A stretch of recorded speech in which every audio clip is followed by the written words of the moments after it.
Hi everyone, this is our channel, Meet the Real Story. Please like, share and subscribe.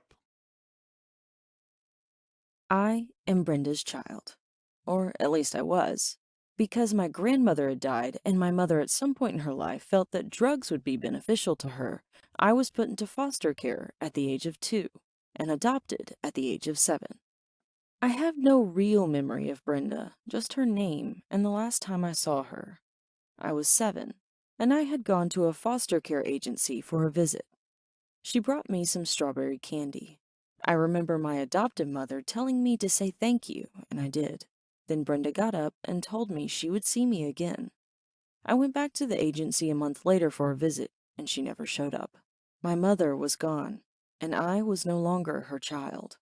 I was fully aware of being adopted because my adoptive parents, who I've lived with for the past 4 years, asked me how I would feel being their child, and I said I had no problem with it. So they adopted me and my biological sister at the same time. I can remember that when I got adopted, I was happy, but at the same time sad. I was happy because I had a family, a nice warm bed to sleep in every night, plenty of food to eat, and a place to run around. I was sad because I never got to say goodbye to Brenda. And the last time I saw her, I didn't take in what she looked like. I was sad because she never showed up to me again. She had lied when she said that she would.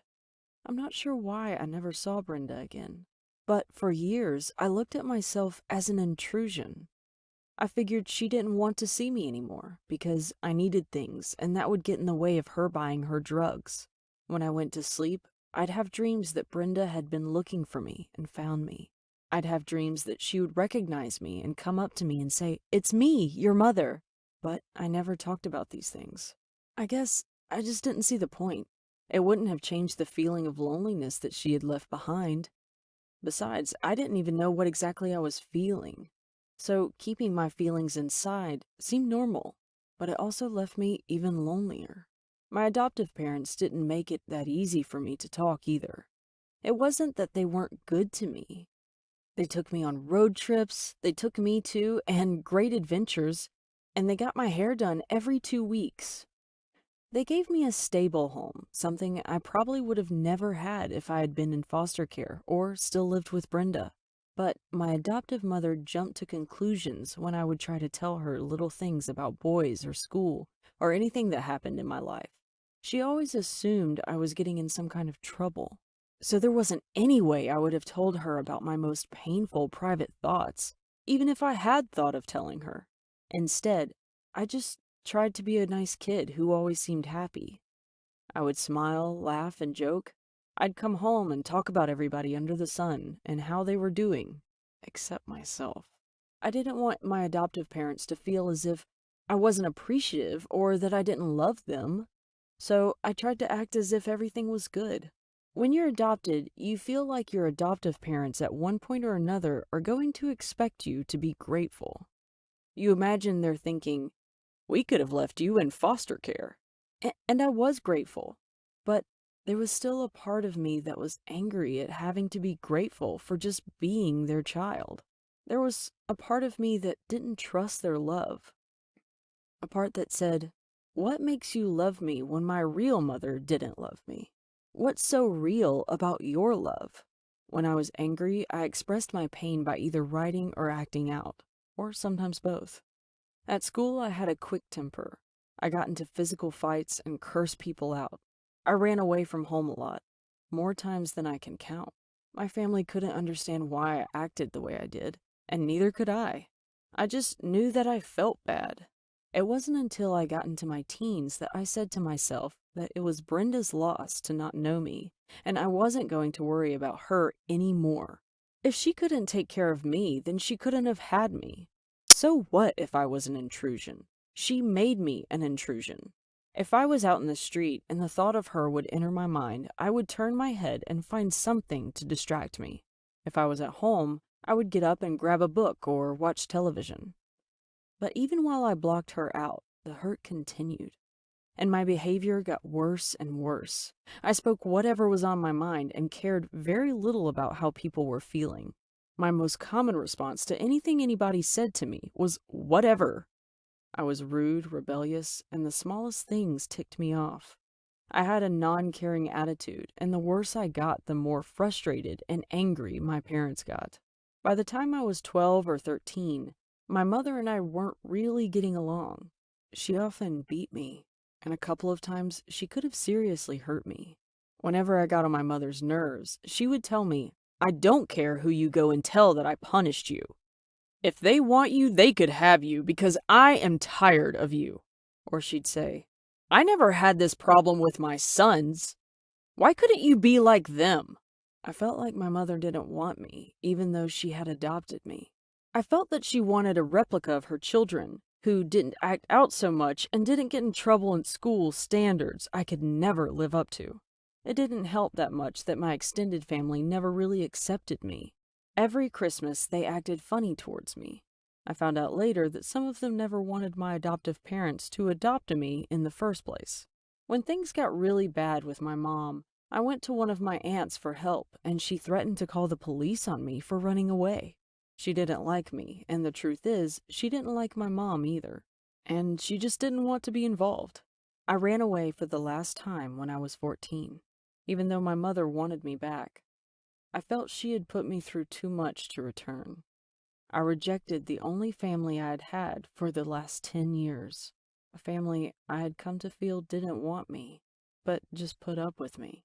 I'm 19 now, and I've been on my own for the last 5 years. I've lived with a friend, I've lived on the streets, and I've lived in a foster care home. I've grown a lot, but I haven't really come to terms with my feelings about being given up or about being adopted. I have friends and other people who support me now, so to a large extent the feelings of loneliness have disappeared. But my anger has not. Instead of blocking it out, I talked to my boyfriend about it and tried to make sense of it all. Maybe one day I will forgive and forget, but right now I feel like the only true family I will ever have is the one that I will one day start. I do have some contact with my adoptive mother. Sometimes I talk to her when I call my sister, who still lives with them.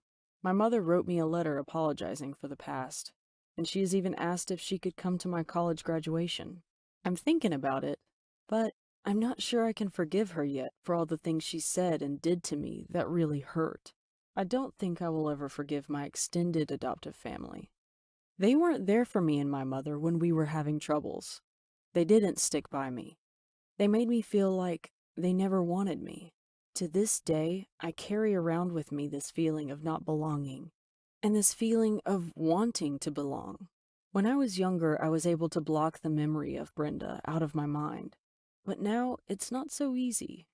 I look into the mirror and I want to know who I look like. If the children I intend to have one day ask, "Mommy, what was she like, your real mother?"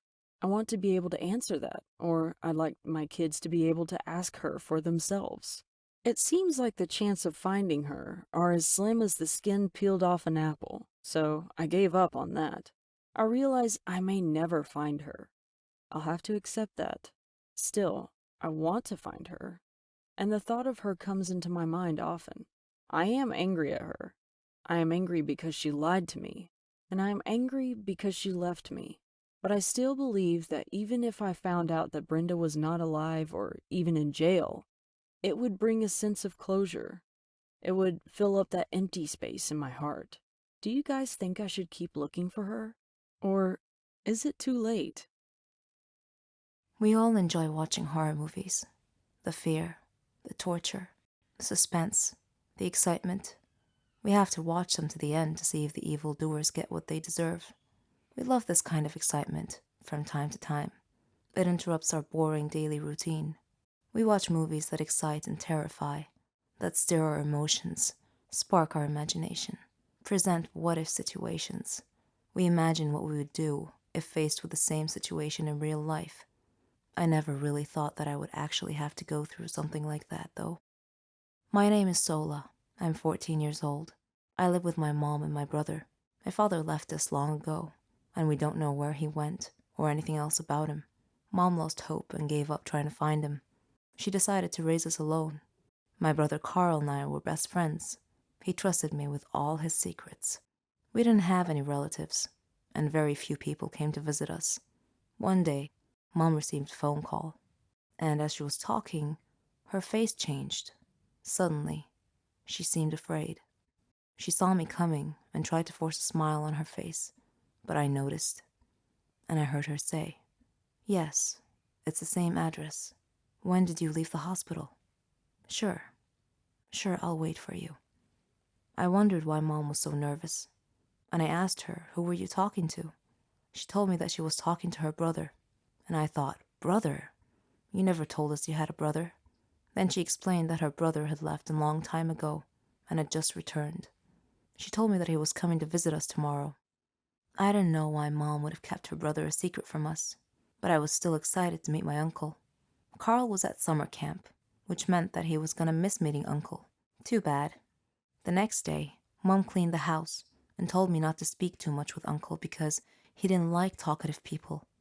When Uncle arrived, Mom and I welcomed him. He was handsome, with long, soft blonde hair and an amazing smile. He told Mom that I was so beautiful, but Mom seemed worried rather than pleased upon hearing this. Uncle was so funny, and I loved him. He told me a lot of stories about Italy and other places. After a short time, he had to leave. I didn't want him to go, but he insisted. He said that he would see me again soon. Mom seemed horrified. I looked at her and asked her what was wrong, but she didn't answer. She just held her right arm. I thought it was very strange. Even stranger still, later that night, after I had gone to bed, I was startled when Mom woke me in the middle of the night to warn me never to accept any invitation from Uncle, even if it was just to go for a walk together. I thought that was very odd and asked her why, but she said that she would explain everything later. Next day, she went to visit my brother and take him some stuff that he needed. Before she left, she looked at me for a second, then she warned me not to go out alone. A while after she had left, the doorbell rang, and I opened it. Uncle was standing there. He asked where Mom was, and I told him she had gone out to do some errands. I asked him to come in, but he refused. As he was leaving, he hesitated and turned around and asked me if I would like to go to get some ice cream with him at a park. I recalled Mom's warning, but I thought to myself, he's my uncle. What's the worst that could happen? So I shrugged off Mom's warning and I went with him. I was glad I did because we had a great time, laughing and eating. He even told me some more stories. At some point during our talking, he looked up at the sky and said, "What beautiful birds." I looked up to see what he was looking at, when suddenly I felt something like a needle jab in my neck. Then all went out. I woke up to find myself in a deserted place against the wall with my hands tied over my head. Uncle was sitting on a chair with a strange collection of tools in front of him. His expression wasn't friendly at all, and he had a scary look on his face. I asked him where I was and what he was doing, but all he said was not to worry, that we were going to have some fun together. He then emphasized that the important thing for me to know was that screaming wasn't allowed. He asked me if I was ready for a simple test, but before I could reply, I felt a red-hot branding iron pressed against my leg. Contrary to his cautionary instructions, I screamed. In fact, I screamed a lot and very loudly. But instead of being angry, he just laughed and said that he loved to hear people scream. Then I lost consciousness from the pain. I woke up to a shocking splash of cold water. He told me that it was much too early to start fainting yet. Then he grabbed a cattle prod. He put it against my arm. I gasped and couldn't breathe due to the electric shock. I screamed some more, shouting between ragged breaths, "Are you crazy? What do you want from me?" He slapped me hard across the face and said, "This is my revenge, and you're the unfortunate recipient of it." Then he slowly but gently dragged the sharp tip of the knife across my face, with a gleeful look on his face, and said, "How would you like to have a nice, pretty scar?" Then he stabbed my arm with his knife, and I screamed again, and again he laughed. He was ecstatic, and began jumping around like an excited monkey. I didn't know if it was day or night. All I knew was that every time I would pass out with pain, I would wake up to more torture, with a new tool for him to play with. How many days must I endure this madness, I thought. Despite my agony and suffering, I thought about Carl and Mom. Then, one day, he stood in front of me and began crying. He said that all of this was because of my mother. He told me that he had only been playing with Mom when he stabbed her in the arm, and that he had only meant to scare her a little, that she really shouldn't have summoned the police to have him arrested and committed to an asylum. He said he couldn't forgive her for that he can't trick or harm her again, so he decided to harm me instead. Then he smashed my knee with a hammer, and I lost consciousness again. When I woke up, he was gone. This was my chance to escape. But how? I tried pulling my hands out of the ropes. Though it chafed my skin painfully, I was able to free my hands. I was shocked to see how badly injured I was. I clumsily clambered up the ladder with my smashed kneecap, but found the door had a big lock on it. I retrieved his hammer and managed to smash open the lock. I found myself exiting an outside storm cellar that led up to a garden where an old car was parked. I hobbled out onto the nearby road and flagged the car. The driver stopped for me, and after seeing my desperate condition, he looked very concerned and asked me what had happened. I eased myself into his car and told him just to drive anywhere away from here. Then I would tell him everything. It was nighttime when he delivered me to my home. I knocked on the door, and Carl opened it. When he saw what a bleeding, tortured mess I was, he screamed and began wailing. He hugged me while I called for Mom. She woke up, came to me, saw my condition, and began crying profusely while hugging me tightly. I told them everything that had happened and apologized to Mom for not heeding her advice. I asked them how many days I'd been gone, and I was shocked to know that my horrific ordeal had lasted 90 days. We called the police, and I took them to the cellar I was held prisoner in, but Uncle was long gone.